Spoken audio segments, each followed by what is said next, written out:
Everyone, आज का topic है सेमीकंडक्टर्स और रिवाइज करते हैं उस पे बेस्ड इंपॉर्टेंट क्वेश्चंस। तो सबसे पहले हमारे पास केस स्टडी है बाइजिंग ऑफ डायोड। तो इसमें in which of the following figures the P N diode is forward biased. तो कैसे पता चलेगा? जब P पॉजिटिव मतलब हायर पोटेंशियल पे होगा, N नेगेटिव मतलब लोअर पोटेंशियल पे होगा। तो तीनों केसेस में से हमारे पास यहाँ जो P है वो 7 वोल्ट है पॉजिटिव हायर पोटेंशियल, और उसके कंपैरिजन में जो N है हमारे पास वो कितने पे है? +5 वोल्ट पे है। तो आंसर कितना आ गया? C। Next, based on the VI characteristics of the diode we can classify diode as, कैसे कर सकते हैं? Non ohmic device. ये सेम हमारे पास क्वेश्चंस किसी लास्ट ईयर के पेपर में भी आ रखे हैं, बस केस स्टडी में थोड़ी बहुत क्वेश्चंस की वेरिएशंस है। Next, the VI characteristic of a diode is shown in the figure. The ratio of forward to reverse bias resistance is. अब forward bias resistance के लिए पहले तो ये VI कर्व की जगह IV कर्व है। इसका स्लोप हमें क्या देगा? 1/R। तो रेसिप्रोकल कर देते हैं हम। अगर हमें चाहिए रेजिस्टेंस तो जो भी वैल्यू आएगी बेसिकली स्लोप होगा ∆I/∆V। इसका रेसिप्रोकल ले लें ∆V/∆I, तो क्या बन जाएगा? R बन जाएगा। तो पहले बेस लिखेंगे फिर परपेंडिकुलर। तो बेस दो पोजीशंस पे ले लिया, one is 0.8, another is 0.7। 0.8 minus 0.7 कितना आ गया हमारे पास? 0.1 डिवाइडेड बाय ∆I। तो I वो सेम इन दोनों वैल्यूज के कंपैरिजन में हम लेंगे, वो कितना हो जाएगा हमारे पास? 20 - 10। ये मिली एम्पेयर में गिवन है, तो इंटू 10⁻³ सॉल्व करते हैं तो जो फॉरवर्ड रेजिस्टेंस है हमारे पास कितनी आ गई? वो आई 10। सिमिलरली रिवर्स के लिए फाइंड करेंगे तो उल्टा है, स्लोप तो परपेंडिकुलर अपॉन बेस होगा, बट इस पर्टिकुलर ग्राफ में हमें वो क्या वैल्यू देगा? 1/R, बट हमें चाहिए R। तो फिर से सेम करेंगे, बेस अपॉन परपेंडिकुलर ले लेंगे। तो यहाँ हमारे पास V की वैल्यू कितनी दे रखी है? 10 - 10, तो हमने ले ली 10 डिवाइडेड बाय I कितना है इसके कंपैरिजन में? 1 माइक्रो एम्पियर। माइक्रो मींस 10⁻⁻6, ऊपर जाएगा -6, क्या बन जाएगा? +7। तो इन दोनों की रेशियो चाहिए हमें, the ratio of forward to reverse. तो दोनों को डिवाइड कर लो। फॉरवर्ड है 10, नीचे है 10⁻7, ऊपर जाएगा -6। तो आंसर क्या आ गया हमारे पास? 10⁻⁻6 मतलब D part. Next, in the case of forward biasing of PN junction diode, which one of the following figures correctly depicts the direction of conventional current? तो हमारे पास है जो करंट है पॉजिटिवली चार्ज पार्टिकल्स की डायरेक्शन वो कहां से होती है? Positive to negative, which is opposite to the direction of flow of electrons. तो हमारे पास क्या आ जाएगा? D part. नेक्स्ट है, in an ideal junction diode as shown in the figure find the value of current. तो current क्या होगा? Potential difference, current flows from higher potential to lower potential. ये VA है, ये VB है, दोनों को माइनस करते हैं, 3 - 1 divided by resistance, I is V/R। तो दोनों का पोटेंशियल डिफरेंस कितना आएगा? 2 डिवाइडेड बाय रेजिस्टेंस है 200, 1/100 विच मीन्स 0.01 एम्पियर। तो कौन सा ऑप्शन आ गया?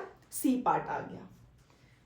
नेक्स्ट क्वेश्चन फिर रेक्टिफायर पे बेस्ड है। एक हमें हाफ वेव रेक्टिफायर गिवन है, second full wave rectifier given है। फुल वेव में जब एक तरफ हमारे पास हायर पोटेंशियल पे होता है, मींस एक डायोड में अगर करंट फ्लो करेगा तो सेकेंड वाला क्या हो जाएगा? Reverse biased. तो एट ए टाइम कोई एक तो काम कर रहा है, तभी आउटपुट क्या मिलती है हमें? 100% मिलती है। वो क्या है? Full wave rectifier. तो उसने पूछा है if the RMS value of sinusoidal input to a full wave rectifier is V0/√2। अगर हम इनपुट जितना दे रहे हैं हमें आउटपुट कितना मिलेगा? सेम मिलेगा। आइडियल केस है फुल वेव में भी। तो हमारे पास then the RMS value of rectifier output के लिए तो फॉर्मूला सेम है, IRMS इज V0/√2। तो इनपुट जितना है उतना ही हमें क्या मिल जाएगा? Output. Next, in the diagram the input AC is across the terminals A and C, the output across B and D is। तो यहां हमें B और D के अक्रॉस फाइंड करना है। तो जब ये डायोड्स की पोजीशन पॉजिटिव साइड इधर, नेगेटिव इधर, दूसरे में हमारे पास नेगेटिव है और पॉजिटिव दूसरी तरफ है, हमें कहां फाइंड करना है? आउटपुट B और D के अक्रॉस। तो मींस ये दोनों डायोड्स ऐसे याद रखना, एक बच्चा खड़ा है, उसके सामने रो में हम खड़े हैं, तो वो हमारे सामने उसकी क्या है, बैक है। तो जब ऐसी कोई रो बनेगी, स्टूडेंट खड़ा है, उसके सामने उसका ये स्टूडेंट खड़ा है, तो मींस वो क्या है, बैक करके उसकी तरफ खड़ा है, एक लाइन बना के खड़े हैं, क्यू में खड़े हैं। तो वो वाला केस हमें क्या देगा, full wave rectifier, full wave rectified होगी वेव। अगर डायरेक्शन रिवर्स हो जाए, एक ऐसे है, दूसरा उसको अपोज करता हुआ खड़ा हो जाएगा, तो हमारे पास केस 2 में सेम इनपुट दी है अक्रॉस ए और सी, आउटपुट फाइंड करनी है बी और डी के अक्रॉस। तो अब क्या है, ऑपोजिट डायरेक्शन में है, तो आउटपुट हमारे पास कितना हो गया, 0 हो जाएगा। Next, a PN junction shown in the figure can act as a rectifier and alternating current source is connected in the circuit. The current I in the resistor R can be. तो यहाँ single diode है, मतलब half wave है, तो half wave में input हम full भी देंगे, हमें कितनी मिलेगी, हाफ मिलेगी। तो फोर्थ का आ गया C part. Next, fifth, with an AC input from 50 Hz power line, the ripple frequency is. तो DC आउटपुट है, हाफ वेव में 50 हर्ट्ज जो है, हमें क्या मिलेगी, 100 है तो हाफ वैल्यू हो जाएगी 50 हर्ट्ज, लेकिन डीसी में है, और फुल वेव में क्या हो जाएगी, 100 हर्ट्ज हो जाएगी। तो हाफ में हाफ हो गई वैल्यू, और उसमें हमारे पास फुल वैल्यू आ जाएगी। Next, PN junction diode. तो हमें ये सेटअप गिवन है जिसमें कुछ वैल्यूज हैं। The knee voltage for the junction diode is 0.7 volt. Next, the PN junction diode requires a minimum current of 1 milliampere to attain a value higher than the knee voltage. उसके बाद हमारे पास question आ गया first, अगर जो barrier voltage है वो कितनी है, हमारे पास 5 वोल्ट है, अगर बैटरी की है 5 वोल्ट, और डायोड की हमें गिवन है, जंक्शन डायोड की 0.7 वोल्ट, हमें रेजिस्टर की फाइंड करनी है। सीरीज में रेजिस्टेंस ऐड होगी, तो VR plus VN must be equal to the जो बैटरी की टोटल है हमारे पास। तो कितनी आ गई, हमें किसकी चाहिए, रेजिस्टर की, तो VB माइनस VN। तो VB कितना है, 5 माइनस 0.7 करेंगे 4.3, तो VR का पोटेंशियल कितना आ गया, 4.3 आया। अब उसने पूछा है मैक्सिमम वैल्यू ऑफ R। अगर हम ओम्स लॉ यूज करते हैं, V is equal to I R, आपको R मैक्सिमम चाहिए तो I क्या होगा, मिनिमम, और वो मिनिमम वैल्यू हमें गिवन है। R के क्रॉस वोल्टेज हमने निकाल ली, कितनी आई, 4.3, तो 4.3 डिवाइडेड बाय मिनिमम करंट कितना गिवन है, 1 मिली एम्पियर, उसको पुट कर दो, मैक्सिमम रेजिस्टेंस आ जाएगी, तो वो आई हमारे पास 4.3 किलो ओम। सेकेंड में इफ VB इज, बैटरी का कितना गिवन है, 5 volt, the value of R in order to establish a current to 6 milliampere in the circuit is। अब इसमें बाकी सब सेम है, करंट की वैल्यू कितनी एस्टैब्लिश करनी है, 6 मिलीएम्पियर, और हमें पता है इसके अक्रॉस रेजिस्टेंस तो पोटेंशियल तो 4.3 वोल्ट ही है। तो हमें फाइंड क्या करना है, यहाँ पे R की वैल्यू फाइंड करनी है, V अपॉन I लग जाएगा, again R is V upon I करेंगे, V है हमारे पास 4.3 और करंट मेंशन है 6 मिली एम्पियर, तो पुट किया, आंसर आएगा 717 ओम। थर्ड में if VB is 6 volt, the power dissipated in the resistor R। अब ये 5 था अभी तक हमारे पास, अब इसने चेंज कर दिया, बोला ये ले लो 6, तो ये 6 है, अब 6 माइनस 0.7 करेंगे तो 5.3 आ जाएगी, तब इसकी कितनी आई, 5.3 वोल्ट। फाइंड क्या करना है अब, पावर, तो P is equal to VI, V हमने निकाल लिया, I कितना है, 6 मिली एम्पियर गिवन है इसमें भी, तो V इंटू I कर दो, बस इसमें चेंज क्या हुआ, 6 हो गया, मेथड सेम है। When the diode is reversed biased with a voltage of 6 volt and VB I is equal to 0.63, total potential बताना है, कितना है, 6 वोल्ट है, रिवर्स बाइस्ड है, और हमारे पास ये कितना गिवन है, BI इंट्रेंस 0.63। अगर हमारे पास जो डायोड है रिवर्स बाइस, तो टोटल के लिए वैल्यू क्या हो जाएगी, हमारे पास ऐड हो जाएगी, तो हम इसको ऐड करते हैं, 0.63 प्लस 6 कितना आ गया, 6.63 total potential. Next, which of the following mentioned statement is false regarding a PN junction diode, 3 terminals। Next है इलेक्ट्रॉन मोबिलिटी, तो the electronic current electronic current find करना है उससे पहले हमारे पास क्या है, a block of pure silicon 300 kelvin has a length of 100 centimetre और area 1 centimetre square. A battery of EMF 2 volt is connected across it. The mobility of electron is 0.14 meter square volt inverse second inverse and their number density is. तो ये mobility है electrons की, number density है electrons की, mobility है holes की. अब हमें क्या पूछा है, current. तो drift velocity के साथ relation I is equal to NVDEA. number density electrons की पता है, चार्ज इलेक्ट्रॉन्स का पता है, एरिया पता है, ड्रिफ्ट वेलोसिटी नहीं पता. Now relation between drift velocity and mobility. तो Vd इज म्यू ई. अब E निकालना है तो उसके लिए V potential gradient V upon L. L भी गिवन है 10 सेंटीमीटर है तो आ गया 0.1 मीटर और V हमारे पास 2 है. इसकी वैल्यू इधर पुट करेंगे फिर वापस करंट में पुट करेंगे, हमारे पास आंसर आ जाएगा. कितना है आंसर लिखे हैं फर्स्ट का D. The whole current is same method लगेगा. तो प्योर सेमीकंडक्टर में नंबर डेंसिटी जो इलेक्ट्रॉन्स की है वही होल्स की होती है. अब I फाइंड करना है, मेथड सेम जाएगा. Number density of holes, charge, area given है. ड्रिफ्ट वेलोसिटी के लिए फिर से म्यू ई हमने यहाँ निकाला ही है V अपॉन L. तो जब इसकी वैल्यू यहाँ पुट कर देंगे ड्रिफ्ट वेलोसिटी आ जाएगी, फिर से करंट आ जाएगा. तो करंट के लिए सॉल्व करेंगे, ये है answer. Next, the number density of donor atoms which are to be added up to pure silicon semiconductor to produce N-type semiconductor of conductivity sigma given है is approximately. Now neglect the contribution of holes to conductivity. तो relation है sigma is E Ne Me, जहां पे Ne की value हमारे पास कितनी आ जाएगी, sigma upon E mu E. तो बेसिकली हम इसी को यूज कर रहे हैं, M ले सकते हैं या म्यू ले सकते हैं. तो यहाँ पे बस वैल्यू पुट कर देंगे तो हमारे पास Ne कितना आ गया, sigma upon E mu E. ऊपर जो हमने वैल्यूज निकाली हैं यही पुट हो जाएंगी.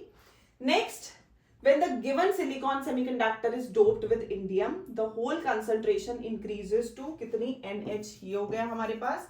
Now the electron concentration in doped silicon is, तो होता कितना है हमारे पास, number density of electrons into number density of holes. तो नंबर डेंसिटी निकालनी है इलेक्ट्रॉन्स की, वो क्या हो जाएगी, Ni square divided by number density of holes. Values put करेंगे, आंसर आ जाएगा. Next, pick out the statement which is not correct. At low temperature the resistance of a semiconductor is very high. ठीक है. Movement of holes is restricted to the valence band only. Width of the depletion region increases, forward biasing में decrease होती है. तो ये हमारे पास. नेक्स्ट, a semiconductor of diode is basically p-n junction with metallic contacts provided at the ends. So it is a two terminal device. अब यहाँ पे पहला क्वेश्चन है, in the given figure a diode D is connected to external resistance 100 ohm, EMF है 3.5 volt, barrier potential developed across the diode is 0.5 volt. Now the current in the circuit will be, तो सबसे पहले तो हम इसमें लगाएंगे KVL, Kirchhoff's voltage law लगाओ. Equation बन जाएगी 3.5 माइनस 0.5 माइनस 100I. अगर करंट फ्लो कर रहा है I, KVL लगाया, इक्वल टू 0 किया तो I की वैल्यू आ गई हमारे पास 30 मिली एम्पियर. सेकेंड क्वेश्चन में फिर से फॉरवर्ड रिवर्स, तो रिवर्स बताना है. फॉरवर्ड क्या था, P पॉजिटिव, P से N से अटैच होगा, यहाँ उल्टा हो जाएगा. तो यहाँ जो N साइड है वो हमारे पास किसके साथ कनेक्टेड है, रिवर्स बायस बताना है. P पॉजिटिव और N नेगेटिव. यहाँ पे P क्या है, लोअर पोटेंशियल पे है और N किस पे है, हायर पोटेंशियल पे है. तो P साइड जो N साइड है that is connected to positive terminal. Next, based on the VI characteristics of the diode, ये अभी सेम क्वेश्चन रिपीट हो रहा है. we can classify diode as non-ohmic device. Next में हमें पूछा है, two identical p-n junctions can be connected in series by 3 different methods as shown in the figure. If the potential difference in the junctions is same, then the correct connections will be. अब यहाँ पे क्या है, पहले वाले में तो P से अटैच्ड है और N से है, बट जो N साइड है एक की, वो दूसरे के P के साथ अटैच होनी चाहिए सीरीज में। तो P की एक साइड दूसरे के N से अटैच्ड है, इसकी N P से अटैच्ड है। सिमिलरली इसकी N भी P से अटैच्ड है और इसका P जो है वो N से अटैच्ड है। तो सीरीज में एक का P दूसरे का N अटैच्ड होगा। तो 2 and 3 हमारे पास क्या आ गया, B।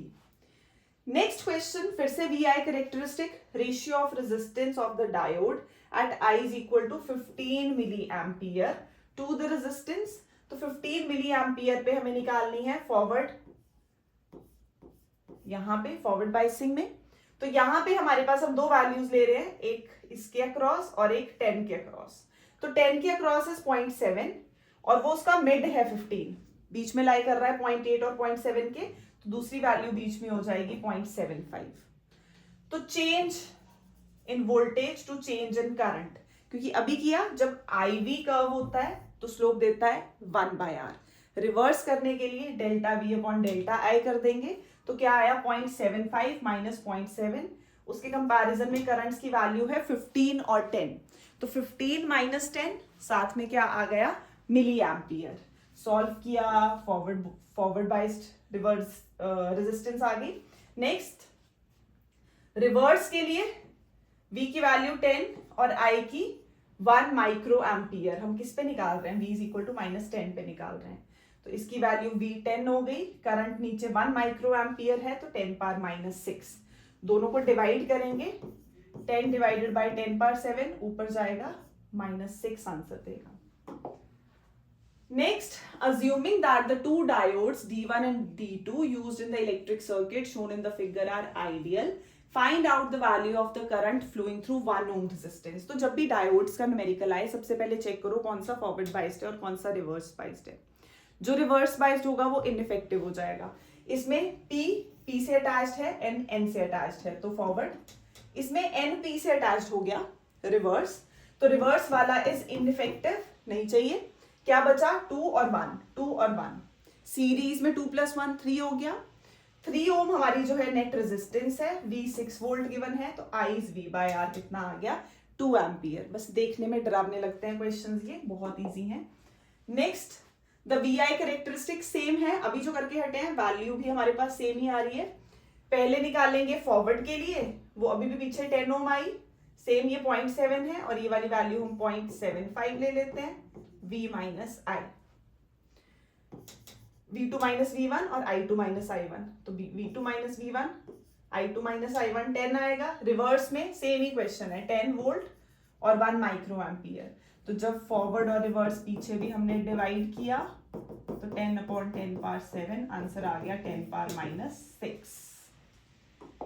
Next, at a certain temperature in an intrinsic semiconductor, the electrons and holes concentration is, when it is doped with a trivalent dopant, hole concentration increases to। तो यहाँ पे तो Ne is NH, but case 2 में ये हो गया NH, Ne हमें find करना है। तो Ni square is Ne into NH होता है, तो new hole concentration Ni square upon Ne, value put करेंगे Ni स्क्वायर और हमें ये पता है Ne की वैल्यू, तो N-H निकालना है। जो वैल्यू पुट की 1.5 इंट्रिंसिक की तो सेम है, नंबर डेंसिटी इलेक्ट्रॉन्स की और होल्स की, तो इसकी वैल्यू पुट कर देंगे। इलेक्ट्रॉन्स की हमारे पास कितनी है, 4.5 into 10 raise to the power, sorry holes की कितनी है, और ये निकल जाएगी न्यू इलेक्ट्रॉन्स की, तो होल्स की पुट कर दी, इलेक्ट्रॉन्स की न्यू आ गई हमारे पास 5 into 10 raise to the power 7 metre inverse cube. Next, in an extrinsic semiconductor, the number density of holes is, if the number density of intrinsic carriers is इतनी, the number density of electrons, फिर से वही formula, Ni square is Ne into NH, तो Ni square में ये आ गई हमारे पास, intrinsic की वैल्यू गिवन थी, होल्स की गिवन है इतनी, इलेक्ट्रॉन्स की निकल जाएगी। सेम फॉर्मूला, सेम मेथड लगा रहे हैं। Next, the threshold voltage for a PN junction diode used in the circuit is 0.7 volt. This type of biasing and current in the circuit are, पहले तो P positive N negative, forward, PP NN, PP और NN जब attached है तो क्या होगा, forward, P positive N negative। तो यहाँ पे 0.5 वोल्ट गिवन है, डायोड की 0.7 वोल्ट गिवन है, तो हमें फाइंड किसकी करनी है, करंट फाइंड करना है। तो current in the diode will be voltage upon resistance, voltage कितना है 0.5, रेजिस्टेंस कितनी है 100 ओम, पुट किया तो कितना आ गया 5 milli ampere. Next, when a voltage drop across a PN junction diode is increased to V1, V2, then the change in diode current is delta I. What is the dynamic resistance? तो dynamic resistance is change in potential to change in current. तो voltage में change V2 minus V1 कर दिया, I2 minus I1 already given है, value put कर दी, मिली है तो 10 power -3, solve करेंगे कितना आ गया 1 ओम। ओके बेटू, बाय बाय।